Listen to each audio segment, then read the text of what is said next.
నమస్కారం.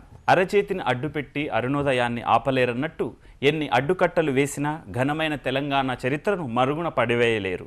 దీన్ని అక్షరాలా రుజువు చేస్తూ ఎన్నో వ్యయ ప్రయాసల కోర్చి దక్కని పీఠభూమి చరిత్రను దశ దిశలా చాటుతున్నారు ప్రముఖ చరిత్ర పరిశోధకులు డాక్టర్ ద్యావనపల్లి సత్యనారాయణ.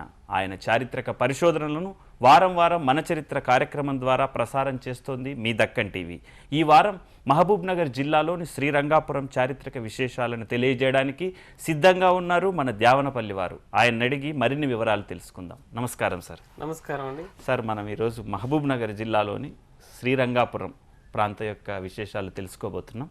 హైదరాబాద్ నుంచి శ్రీరంగాపురం ఎలా వెళ్ళాలి, ఆ ప్రాంతం యొక్క విశిష్టత మా ప్రేక్షకులకు తెలపండి. హైదరాబాద్ నుంచి శ్రీరంగపూర్ వెళ్ళడం అనేది చాలా సులభం. ఓకే. మనకి హైదరాబాద్ నుంచి బెంగళూరు హైవే అని ఒకటి ఉంది. ఓకే, అది తెలిసిందే. ఈ ఈ ఈ హైవేలో వెళ్తున్నప్పుడు పెబ్బేరు అనే ఒక ప్రదేశం వస్తుంది. అది సుమారు హైదరాబాద్ నుంచి 150 కిలోమీటర్ల దూరంలో ఉంటుంది. 140-150 కిలోమీటర్ల దూరంలో ఉంటుంది. అక్కడ నుంచి లెఫ్ట్ సైడ్కి వెళ్తే కనుక పెబ్బేరు ఏమంటాం బైపాస్ కూడా అని అంటారు. ఆ బైపాస్లో వెళ్తే ఒక 10 కిలోమీటర్ల దూరంలోనే ఈ శ్రీరంగపురం అనేది ఉంటుంది. శ్రీరంగపురం విశిష్టత ఏంటి అని అంటే దీన్ని ఉత్తర శ్రీరంగం అని అంటారండి. దక్షిణ శ్రీరంగం ఒకటి ఉండాలి కదా. సో అది మైసూరు దగ్గర ఉండింది.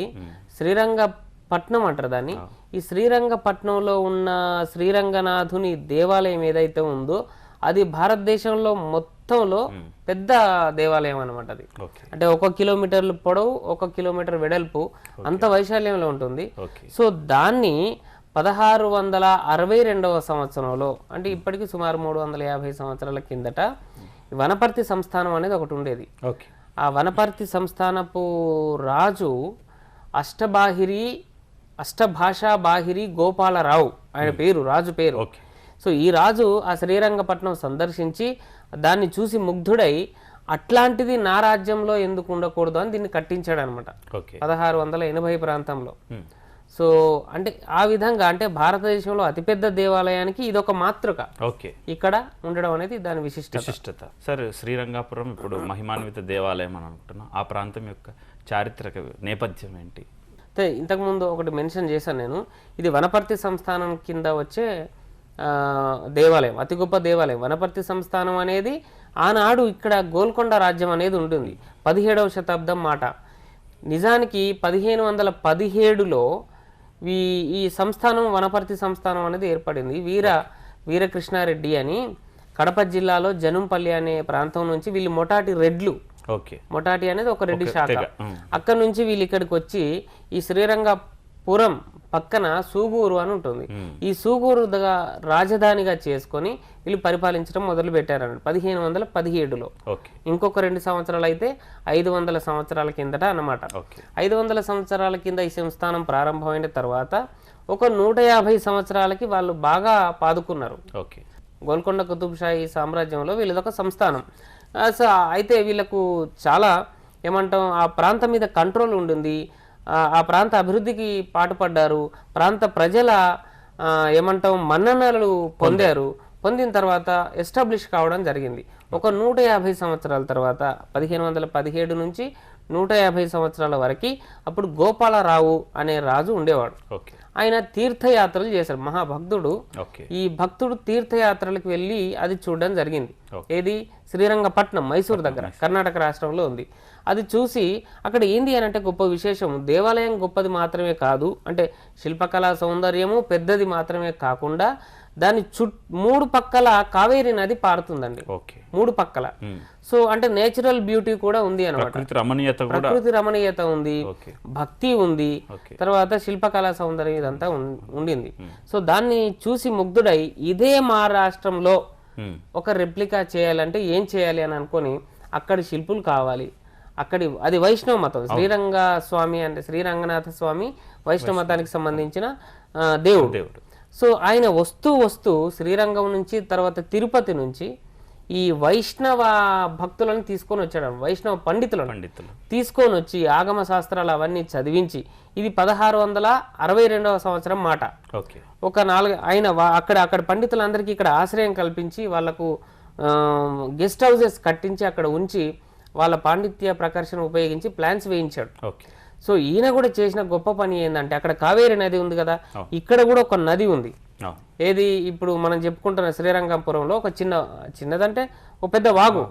ఆ వాగు కూడా గుట్టలలో నుంచి వస్తూ ఒక దగ్గర ఇట్లా వెళ్ళి ఇట్లా తిరుగుతుంది. సో ఆ మలుపు ఎక్కడైతే తిరిగిందో అక్కడ ఒక గుట్ట ఉంటుంది, గుట్ట బోరు. అక్కడ ఒక ఊరు కూడా ఉండేది, రంగపట్నం అనే ఒక ఊరు ఉండేది, ఒక చిన్న ఊరు. అక్కడ తిప్పాలపాడు అని ఒకటి ఉండింది, అంటే ఒక గుట్ట అన్నమాట.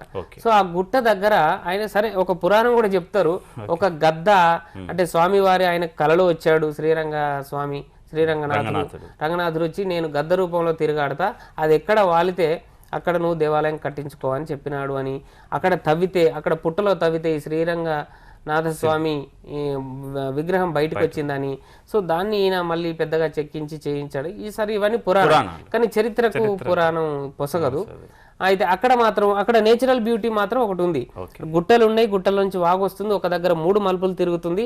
ఆ 3 మలుపులు తిరిగేవి చోటనే ఎక్కడ శ్రీరంగపట్నంలో ఎట్లా ఉందో అక్కడ ఇట్లా ఉన్న చోటనే ఈ ఆలయం కట్టించాడు. సో ఆయన 1670 ప్రాంతంలో మొదలు పెడితే 1685 నాటికి మొత్తం ఫుల్ ఫ్లెడ్జ్డ్ షేప్లో అది అంటే ఆ దేవాలయాన్ని పొందించడం అనేది జరిగింది. సో అయితే దీని ప్రత్యేకత ఏంటంటే ఆ కాలంలో తెలంగాణలో వైష్ణవము అనేది పెద్దగా లేదు. హిందూ మతంలో శైవ మతం వైష్ణవ మతం 2 ప్రధాన శాఖలు, కానీ వైష్ణవ మతం గొప్పగా లేదు. అయితే అదే టైంలో 1660-70 ప్రాంతంలో 2 చోట్ల జరిగినది. ఒకటి భద్రాచలం, రెండవది ఇది ఈ వైష్ణవ మతం.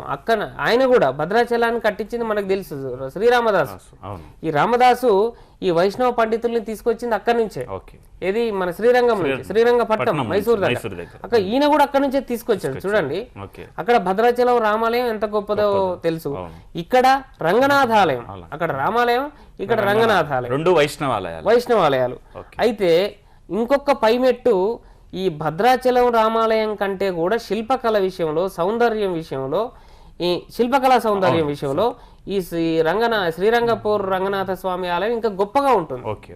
అదంతా గొప్పగా. అక్కడే గోదావరి నది పారుతుంది, అది కూడా 3 దిక్కులా తిరుగుతుంది. అది దాన్ని భద్రాద్రి అన్నారు, ఇది గరుడాద్రి అని అన్నారు. ఎందుకు అంటే గరుడు అంటే గద్ద అది. సో ఈ గరుడాద్రి అన్నారు అనమాట. అది భద్రాద్రి, ఇది గరుడాద్రి. ఒకరికి తెలియకుండా ఒకరు శ్రీ వైష్ణవ మతాన్ని ఈ 2 చోట్ల 2 ప్రాంతాలకు పోలిక ఒకే కాలంలో 2 చోట్ల ఉండడం అనేది విశేషమే.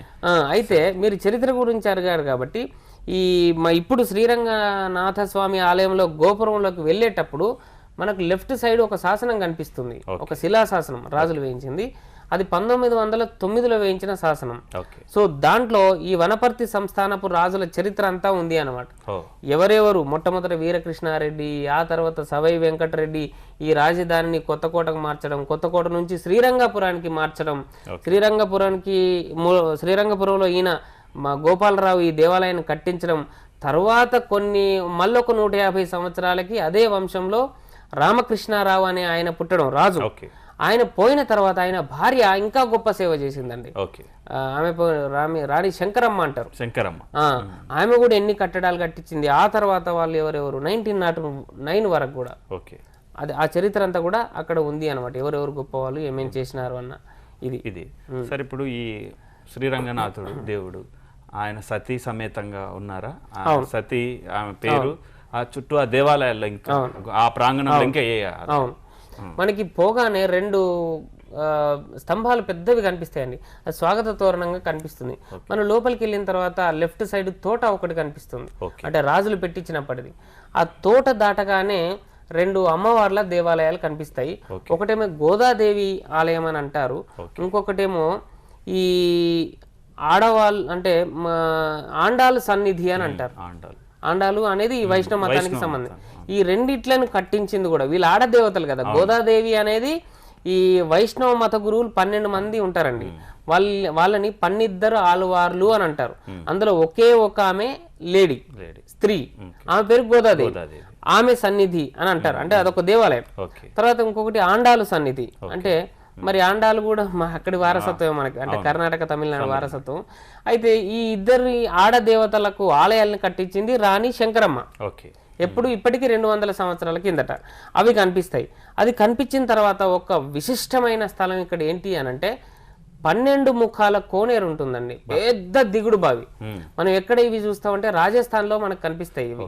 12 ముఖాలు అంటే 12 కోణాలు ఉంటాయి అనమాట. మీరు 12 వైపుల నుంచి దిగొచ్చు దానికి లోపలికి. సరే, తర్వాత మళ్ళీ రాణులు బట్టలు మార్చుకోవడానికి ఆంతరంగిక మందిరాలు ఉంటాయి మళ్ళీ అందులో. సో స్నానం చేయడము, ఆ మందిరంలోకి వెళ్ళడం, రెస్ట్ తీసుకోవడం, ఎండాకాలంలో నీళ్ళ ఇది వస్తుంది అనమాట మనకి, అంటే నీళ్ల పై నుంచి గాలి వస్తుంది. అట్లాంటి మందిరం కూడా ఆమెనే కట్టించింది, రాణి శంకరమ్మ. అక్కడి నుంచి వెళ్ళి ఇంకా సరే కోనేరు కూడా దాటి ముందుకెళ్ళిన తర్వాత మనకి గోపురం కనిపిస్తుంది. ఈ గోపురాన్ని కూడా రాణి శంకరమ్మనే కట్టించింది. సో ఈ గోపురానికి ప్రత్యేకించి తమిళనాడు నుంచి శిల్పుల్ని పిలిపించింది 200 సంవత్సరాల కింద చూడండి. పిలిపించి అందులో ప్రత్యేకం ఏంటి అని అంటే ఒకటి రామాయణము, ఇంకొకటి దశావతారాలు, ఈ రెండింటికి సంబంధించిన శిల్పాలను చెక్కించింది. దశావతారాలు మనకు తెలిసిన విష్ణువుకు సంబంధించింది, మత్స్యావతారం, కూర్మావతారం, వరాహావతారం, ఇవన్నీ కూడా అవన్నీ కూడా చేయించింది. తర్వాత రామాయణానికి సంబంధించిన ప్రధాన ఘట్టాలు అంటే రాముడు వాలిని చంపిన ఘట్టం అనుకోండి, రావణాసురుణ్ణి రాముడు ఎట్లా చంపినాడు అనే ఘట్టము, రాముణ్ణి, లక్ష్మణుని, సీతను హనుమంతుడు భుజాల మీద తీసుకువెళ్ళిన ఘట్టము, ఆయన హనుమంతుడు ఆ సముద్రాన్ని దాటాడు కదా, లంఘించాడు కదా, ఇట్లాంటి ఘట్టాలన్నీ కూడా చెక్కించింది. తర్వాత గోపురం 3 అంతస్తులు ఉంటుంది. 3 అంతస్తుల్లో కూడా అద్భుతమైన శిల్పాలు ఉంటాయి. ఒక్కొక్క శిల్పం ఇట్లా ఉంటుంది అనమాట. సో ఆ శిల్పాలు దాటి లోపలికి వెళ్ళిన తర్వాత మనకి రైట్ సైడ్ ఒక పెద్ద మండపం కనిపిస్తుంది, శిల్పకళ శోభాయమైన మండపం. దాన్ని కొటియ మఠము అని అంటారు. మనం కొటియ లేదా కొటాయి మఠం అని అంటున్నారు అక్కడ. మండపం అది యాక్చువల్గా. అంటే వరుసగా పిల్లర్స్ ఉంటాయి, అంటే స్తంభాలు ఉంటాయి, శిలా శోభితమైనవి. ఆ మంటపాలు హాల్లోకి వెళ్తే మనకు సడన్ గా చల్లగాలి తగులుతుంది. ఇదేంటి అని ఇంకొక అడుగు ముందుకు వెళ్ళగానే దాని పక్కన సముద్రం అంటారు, దాని రంగ సముద్రం అని అన్నారు. ఈ రంగ సముద్రం అనేది ఈ దేవాలయం 3 పక్కలా ఉంటుంది అనమాట. సో అక్కడ దాని అందాలు చూడొచ్చు. రంగ సముద్రం అవతల పచ్చని కొండలు ఉంటాయి, అంటే అడవులతో కూడిన కొండలు ఉంటాయి. ఇంకా రైట్ సైడ్ చూస్తే మామిడి వనాలు ఉంటాయి, మామిడి తోటలు అప్పటి నుంచి వస్తున్నాయి. గత 400 సంవత్సరాల నుంచి మామిడి తోటలు వస్తా ఉన్నాయి అనమాట, అంటే ఈ రాజుల పోషణలు. ఈ కొటియ మఠానికి ఇంకా రైట్ సైడ్ ఒకటి చూస్తే అక్కడ ఒక మండపం ఉంటుంది. దాన్ని పారువేట మండపం లేదా దసరా మండపం అని అంటారు. సో మరి ఇప్పుడు పాలమూరుకి సంబంధించి, అంటే మహబూబ్నగర్ జిల్లాకు సంబంధించి బతుకమ్మ పెద్దగా లేదు అని అనుకుంటారు, కానీ అక్కడ బతుకమ్మ పేరు ఏదో మంటపం ఉన్నది. సో దసరా మండపం ఉంది అక్కడ, ప్రత్యేకంగా ఉంది. అక్కడ ఒక్కటి చోటనే కనిపిస్తుంది, ఇంకొక చోట కనిపించదు. అంటే మహబూబ్నగర్ జిల్లాలో అక్కడ తప్పించి వేరే చోట కనపడదు. మహబూబ్నగర్ జిల్లాలోనే కాదు, అసలు తెలంగాణలో ఇంకెక్కడ దసరా మండపం కనిపించదు మీకు. ఓన్లీ శ్రీరంగపురంలోనే కనిపిస్తుంది. అయితే పారువేట మండపం కూడా అంటారు దాన్ని. పారువేట ఏంటి అని అంటే రాజు వేటకు వెళ్లితే సైనికులు ఇతరత్ర సేవకులు అందరు ఏంటంటే పులులను ఈయన వైపు తోలుకుంటూ వస్తారనమాట. సో దాన్ని పారువేట అంటారు. అదర్వైజ్ మీరు ఒక్కరే ఛేదించుకుంటూ వెళ్తే అది వేట, కానీ అంతా ఇది ఉండదు. అది అటాక్ చేస్తే వీడు చస్తాడు కాబట్టి అట్లా చేయకుండా అందరూ పారదోలడం అంటారు. మామూలుగా పండగలప్పుడు మా ఊళ్ళల్లో పారువేట కూడా చేస్తుంటారు కదా, రైట్. సో ఆ పారువేట మండపం పండగ మరుసటి రోజు, రైట్, అది కనిపిస్తుంది. సరే, ఇట్లా అయిన తర్వాత ఇంతకు ముందు అయితే ఈ కొటాయి మఠం నుంచి డైరెక్ట్ ఆలయంలోకి ఎంట్రన్స్ ఉండేది. ఇప్పుడు కోతుల బెడద ఎక్కువ అయిపోయిందని అది మూసేశారు ఆ దర్వాజా. మళ్ళీ వెనక్కి వచ్చి మళ్ళీ ఒక సైడ్ వెళ్ళాలన్నమాట. అంటే మళ్ళీ వెనక్కి వచ్చేసి వెళ్తే మళ్ళీ మీకు సముద్రమే కనిపిస్తుంది. దాన్ని రంగ సముద్రం అని అన్నారు. రంగ సముద్రం కట్టించింది గోపాలరావు. ఏది 1680 ఆ ప్రాంతంలో, అంటే 320-30 సంవత్సరాలు అయింది కదా అప్పుడు కట్టింది. అయితే దాన్ని లోతుగా తవ్వించి విశాలంగా తవ్వించింది మాత్రం ఈ రాణి శంకరమ్మ. ఈమె చేసిన ఇంకొక గొప్ప పని ఏంటి అని అంటే ఈ పెద్ద విశాలమైన చెరువు మధ్యలో ఒక గుట్ట ఉందండి, చెరువు మధ్య చుట్టూ, అంటే ఒక ఐలాండ్ లాగా ఉంటది అన్నమాట. ఈ నీళ్ళలో అది తేలుతున్నట్టు కనిపిస్తుంది. ఈమెకు అద్భుతమైన ఐడియా వచ్చి కృష్ణ విలాస మందిరం అని ఒకటి కట్టించిందండి. దాని మీద చాలా అద్భుతం అనమాట. ఆ రోజుల్లో ఓకే. రాజస్థాన్ నుంచి మార్బుల్స్ తెప్పించి, చలువరాయి అంటంగా అవునవును. తెల్ల మార్బుల్స్, అవును. అవి తెప్పించి మార్బుల్స్ తోటి ఫ్లోరింగ్ వేయించి శిల్పకళా శోభితమైన స్తంభాలు చెక్కించి మాది ఒక విలాస మందిరం, గెస్ట్ హౌస్ అనుకోండి, అది కట్టించింది. అది ఒక మాస్టర్ పీస్ అనమాట అది. ఓకే. కాకపోతే ఇప్పుడు దురదృష్టవశాత్తు అది శిథిల స్థితిలో ఉంది. అదే. సో అది కనిపించిన తర్వాత మళ్ళీ ఇక ప్రధానమైన ఆలయంలోకి ఎంటర్ అవుతాం. ఎంటర్ అయిన తర్వాత మళ్ళీ గోపురం ఉంటుంది. గోపుర అందాలు శిల్పాలు కూడా చూసి లోపలికి ఎంటర్ అయిన తర్వాత మనకు ముందు ధ్వజస్తంభం కనిపిస్తుంది. ఆ తర్వాత కళ్యాణ మండపం కనిపిస్తుంది. అంటే కళ్యాణానికి సంబంధించిన అంటే పెళ్లిళ్ళు చేసుకోవడం, తర్వాత దేవునికి పెళ్లి కూడా చేయడం, అది కనిపిస్తుంది. ప్రతి స్తంభం కూడా మీకు చూడాలనిపిస్తుంది, అట్లా నిలబడి చూడాలనిపిస్తుంది అన్నట్టు. అంత శిల్పకళ అంతే శిల్పకళ ఉంటుంది. వ్యాల శిల్పాలు అని ఒకటి ప్రత్యేకంగా ఉంటాయండి. అది విజయనగర రాజులు డెవలప్ చేసిన శైలి. అది మనకు శ్రీశైలంలో భ్రమరాంబ ఆలయం అని ఉంటుంది, దాన్ని శివాజీ కట్టించినాడని చెప్తారు. అది కూడా సుమారు ఇదే కాలంలో. అయితే అక్కడి శిల్పకళ ఈ శిల్పకళ సుమారుగా కనిపిస్తాయి, సేమ్ కనిపిస్తాయి, పోలిక ఉంటుంది. సో ఇది పెద్ద ఆలయం అన్నమాట. ఇట్లా తిరుక్కుంటూ వెళ్ళాలి మనం. కుడి సైడ్ నుంచి అంటే మనకు ఎడమ సైడ్ నుంచి తిరుగుతూ పోతే, ఎడమ సైడ్ వెళ్తూ రైట్ సైడ్ తిరుగుతూ ఉంటాం. అట్లా తిరుగుతుంటే మనకు ఒక్కొక్క మందిరం కనిపిస్తుంది. మళ్ళీ ఒక్కొక్కటి ప్రధానంగా గర్భగుడిలోనేమో శ్రీరంగ నాయకులు అంటే శ్రీరంగనాథ స్వామి అనుకోండి, శ్రీరంగ నాయక స్వామి ఉంటది ప్రధాన విగ్రహం. కానీ దాని చుట్టూ కూడా టెంపుల్స్ ఉంటాయి మనకి. అందులో ఒకటి శ్రీరామచంద్ర ఆలయం అని, తర్వాత ఒకటి వెనక పాకశాల అని కనిపిస్తుంది. దాని తర్వాత ఇంకొక ఈ అసలు కస్తూరి రంగస్వామి అని మొదటే ఉండేనట ఈ గోపాలరావు కట్టించక ముందు. అది కూడా అది ఆలయం కనిపిస్తుంది. ఆ తర్వాత రైట్ సైడ్కి వచ్చిన తర్వాత అమ్మవారి ఆలయం కనిపిస్తుంది. మీరు ఇప్పుడు ఈ దేవుడికి భార్యలు ఉన్నారా అని అన్నారు కదా. సో ఈ కస్తూరి రంగస్వామి ఆలయంలో మనకు అవి కనిపిస్తాయి. ఆయనకు 2 భార్యలు, శ్రీదేవి భూదేవి అని అంటారు. సో ఆ 2 భార్యల ఇది కూడా కనిపిస్తుంది. తర్వాత మళ్ళీ ఇంకా కొంచెం ముందుకు రాగానే ఇంకా ప్రత్యేకంగా ఒక టెంపుల్ కనిపిస్తుంది అమ్మవారికి సంబంధించి, అంటే శ్రీరంగనాథునికి భార్య అమ్మవారు. సో ఆమె టెంపుల్ అనేది చాలా మాస్టర్ పీస్. అది ఈ రాణి శంకరమ్మ కొడుకు కట్టించాడు. అంటే శిల్పకళ ఇంతకు ముందేమో ఆ స్థానికంగా దొరికే రాయితోటి ఈ స్తంభాలన్నీ ఉన్నాయి. కానీ ఇక్కడ మాత్రం ప్రత్యేకించి స్టోన్ దూర ప్రాంతం నుంచి తెప్పించి చాలా నునుపుగా చేయించిన మాస్టర్ పీస్ టెంపుల్ కనిపిస్తుంది. అయితే ఇక్కడ ఒక ప్రత్యేకత ఏంటంటే ఇది మొట్టమొదట అడవి ప్రాంతం అండి. కాబట్టి కోతులు ఎక్కువ ఉంటాయి. గమ్మత్ ఏంటంటే ఇప్పుడు కూడా కోతులు ఎక్కువ ఉన్నాయి. కోతుల బెడదకే కొన్ని ద్వారాలు మూసేయడం కూడా జరిగింది. కాబట్టి ఈ టెంపుల్లో కోతుల శిల్పాలు చాలా అందంగా ఉంటాయండి. మంకీస్ కి సంబంధించి ఈ ఆలయ ప్రాంగణం ముందట ఒక రథశాల ఉంది.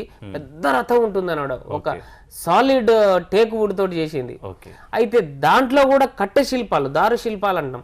కట్టె శిల్పాల్లో కూడా ఈ మంకీలే కనిపిస్తాయి. అంటే కోతులు ఒక కోతిని ఒక్కొతి ఎత్తుకున్నట్టు, ఓ జంపులు చేస్తున్నట్టు ఇట్లాంటి శిల్పాలు కనిపిస్తుంటాయి అనమాట. ఆ శిల్పాలు ఈ అమ్మవారి ఆలయం పైన కూడా కనిపిస్తాయి. అవి ఎట్లా కనిపిస్తాయి, మనం ఏదో దుంకుతున్నాయేమో అని అన్నట్టుగా కనిపిస్తాయి అనమాట. తర్వాత ఇంకా రైట్ సైడ్ కి వెళ్తే ఈ ఆల్వారు సన్నిధి అనేది ఒకటి కనిపిస్తుంది, యజ్ఞశాల కనిపిస్తుంది.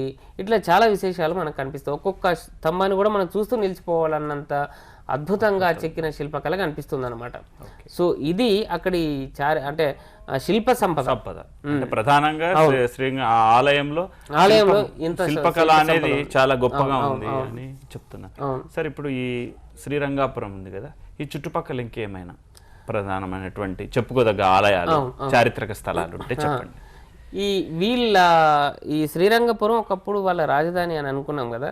అయితే దీనికి పెబ్బేరు నుంచి వెళ్ళాలి అని అనుకున్నాం. పెబ్బేరు నుంచి లెఫ్ట్ సైడ్ వెళ్తే శ్రీరంగపురం వస్తుంది. అట్లనే స్ట్రైట్గా అంటే బెంగళూరు హైవే మీద పోతే కృష్ణా నది వస్తుంది. సో కృష్ణా నది మధ్యలో ఇంకొక ఐలాండ్ ఉంటుందండి, దాని ఇప్పుడు నిజాం కొండ అని అంటున్నారు. సో అది కూడా ఒకప్పుడు వీళ్ళ ప్రదేశమే. దాని మీద ఒక కోట కనిపిస్తుంది. సో ఆ కోట దగ్గరికి మనం నీళ్ళల్లోనే బోట్లల్లోనే వెళ్లాల్సి ఉంటుంది. చుట్టూ విశాలమైన నది, మధ్యలో ఒక గుట్ట, ఆ గుట్ట మీద మొత్తం కోట. ఆ కోటలోకి వెళ్తే వీళ్ళు ఎప్పుడో ఎవరి గురించి అయితే మనం మాట్లాడుకుంటున్నాం, వనపర్తి సంస్థానపు రాజుల గురించి, వీళ్ళు కట్టించిన ఆలయాలు ఉన్నాయి. ఆలయాల్లో ప్రత్యేకం ఏంది అని అంటే పెయింటింగ్స్ ఉన్నాయండి ఆ కాలపు. సో ఆ పెయింటింగ్స్ అనేది ప్రత్యేక ఆకర్షణ. తర్వాత కోట గోడ కూడా చాలా అందంగా ఉంటుంది. ఓడరే ఉంటుంది మళ్ళీ. సో అంటే పురాతన కాలంలో సరుకులు దిగుమతి చేసుకోవడం, తర్వాత ఎగుమతి చేయడం అనేది అదొకటి కనిపిస్తుంది. తర్వాత ఈ హైవేకి లెఫ్ట్ సైడ్ ఈ కొండ ఉంటుంది, రైట్ సైడ్ ఏమో బీచుపల్లి ఆంజనేయ స్వామి అనేది చాలా ప్రసిద్ధమైన స్థలం. సో అది కూడా అంటే ఇంకా పురాతన కాలం నుంచి ఉంటుంది. ఈ వనపర్తి సంస్థానపు రాజుల కంటే ఇంకొక 500 సంవత్సరాల కిందటి నుంచి ఆ ఆలయం ఉన్నట్టు అక్కడ శాసనం కూడా ఉండింది. సో ఆ బీచుపల్లి ఆంజనేయ స్వామి దేవాలయం అనేది కృష్ణానది ఒడ్డునే ఉంటుంది. ఇప్పుడు రేపు కృష్ణ పుష్కరాలు రానున్నాయి, ఇప్పుడు ఇంకొక 5-6 నెలలు వస్తాయి. ఆ టైంలో ఇవి ప్రధాన ఆకర్షణలు కానున్నాయి అనమాట. అంటే బీచుపల్లి ఆంజనేయ స్వామి దేవాలయం, నిజాం కొండ, తర్వాత ఈ రంగాపురం. సరే, ఇప్పుడు ఈ 3 ఇంత ఇదిగా ఉన్నాయి కదా, మరి ప్రభుత్వం వీటి పట్ల ఎలాంటి శ్రద్ధ తీసుకొని, అంటే ఇక్కడ మీరు ఇందాక శిల్పశోభితము ప్రకృతి రమణీయత అన్నారు, అంటే ఒక దేవాలయంతో పాటు ఒక పర్యాటక ప్రాంతంగా కూడా ఇది ఉంది. ప్రభుత్వం ఎలాంటి దృష్టి పెట్టి వీటికి చర్యలు తీసుకోవాలని అంటారు? ప్రభుత్వానికి చారిత్రక నేపథ్యం తెలియాలండి. అంటే వాళ్ళు ఏ దృష్టితో చేశారు, శ్రీరంగపట్నం ఏదైతే ఉన్నదో మైసూరు పక్కన, అట్లాంటి వైభవం ఇక్కడ వర్ధిల్లాలి అని అనుకున్నారు. సో ఆ చారిత్రక నేపథ్యాన్ని గుర్తించి రాణి శంకరమ్మ ఏదైతే చేయించిందో, అంటే చెరువును విశాలంగా చేయించింది, తర్వాత లోతు కూడా చేయించింది, కృష్ణ మందిరం, కృష్ణ విలాస మందిరం అని కట్టించింది. సో దాన్ని గనక కృష్ణ విలాస మందిరాన్ని కేవలం రినోవేషన్ చేస్తే చాలు ఈనాడు ప్రభుత్వం అద్భుతమైన గెస్ట్ హౌస్ అవుతుంది. అక్కడ ఒక చిన్న క్యాంటీన్ లాంటిది పెట్టేసి, అది పెద్ద రంగసముద్రం దాని పేరు, పెద్ద చెరువు అనమాట. దాంట్లో ఇప్పుడు కూడా బోట్లు నడుస్తున్నాయి, పడవలు, కాకపోతే కేవలం చేపల వేట కోసం నడుస్తున్నాయి. అది కాకుండా పర్యాటకుల కోసం గనక బోటింగ్ డెవలప్ చేసి ఈ కృష్ణ విలాస మందిరాన్ని గనక రినోవేషన్ చేసి కొంచెం వసతులు ఏర్పాటు చేస్తే చాలా అద్భుతమైన ఇది కాగలుగుతుంది, ఇది పర్యాటక ప్రాంతం కాగలుగుతుంది.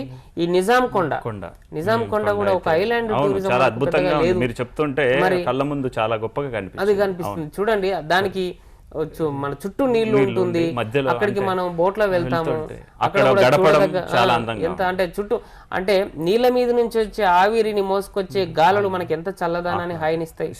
సో ఇవన్నీ ప్రభుత్వం ఆ చారిత్రక నేపథ్యంలో డెవలప్ చేయాలనేది ఆశ. ఓకే సార్, మీ ఆశ మా ఆశ, మన ఆశ నెరవేరాలని కోరుకుందాం. చక్కటి విషయాలు శ్రీరంగపట్నం గురించి తెలియజేశారు. ధన్యవాదాలు. నమస్కారం. చూశారు కదా మహబూబ్నగర్ జిల్లాలోని శ్రీరంగాపురం ప్రాంత చారిత్రక విశేషాలను. మరో చారిత్రక ప్రాంతంతో మళ్ళీ మరో ఎపిసోడ్లో కలుద్దాం. అంతవరకు చూస్తూనే ఉండండి Deccan TV, voice of Telangana.